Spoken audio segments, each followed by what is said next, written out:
Wabarakatuh. Jumpa lagi dengan saya Rudiansah, sahabat Sinergi Billionaire Team. Pada kesempatan kali ini, saya akan membahas tuntas produk eco farming. Oke, Indonesia merupakan salah satu negara yang mempunyai kekuatan besar dalam bidang pertanian, sehingga itu Indonesia dikatakan sebagai negara agraris.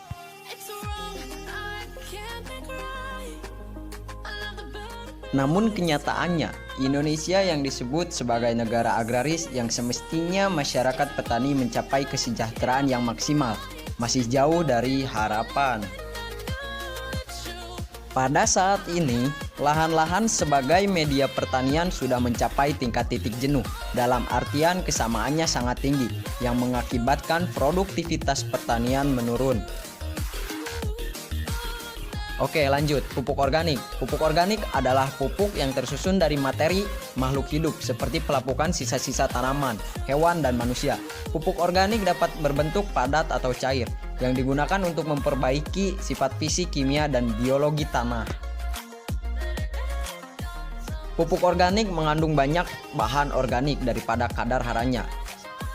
Dan ini contoh sumber bahan organik. Yang pertama, pupuk kandang, kompos, pupuk hijau, limbah ternak, sisa panen seperti jerami, berangkasan, bongkol jagung, bagas tebu, dan sabut kelapa.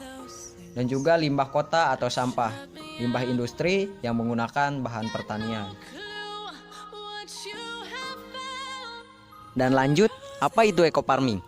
Eco farming adalah sebuah produk unggulan yang diusung oleh PT BES atau disingkat PT Bandung Eko Sinergi Teknologi.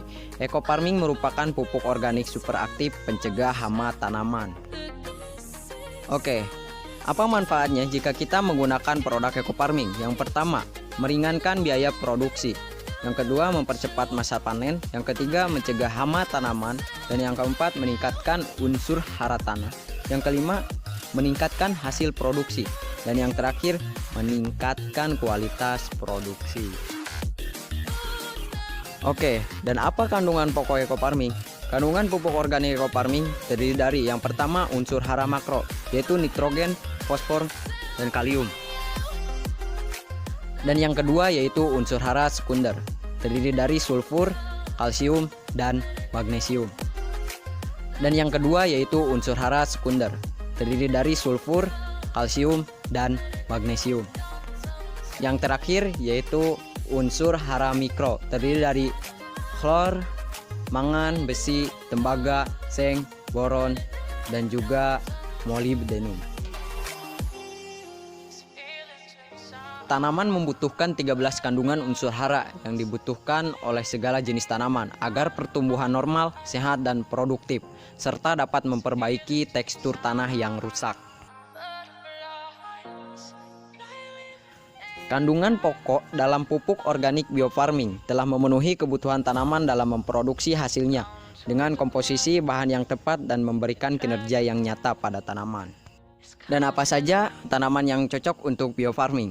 Pupuk organik biofarming sangat cocok untuk berbagai macam tanaman seperti padi, sayuran, buah-buahan, palawija, kedelai, tanaman hias, tebu, kacang hijau, kacang merah, tembakau, kurma, kelapa sawit, kopi, kelapa, aren, jambe, singkong, dan lain-lain. Pupuk organik biofarming bahkan dapat mereklamasi tanah yang rusak atau tidak layak untuk ditanam menjadi layak tanam, termasuk pengendalian hama yang bagus. Oke, dan bagaimana cara penggunaannya? Campurkan 1 tub eco farming atau 30 gram ke dalam air 1 liter dan biarkan hingga menjadi biang. Tunggu sekitar 15 menit, semakin lama didiamkan lebih baik. Kemudian ambil 40-50 ml pupuk dan campurkan dengan 17-20 liter air. Jika penggunaan pupuk lain cukup 25% dari kebiasaan penggunaan pupuk. Untuk kelapa sawit, pupuk kimia tinggal 50%.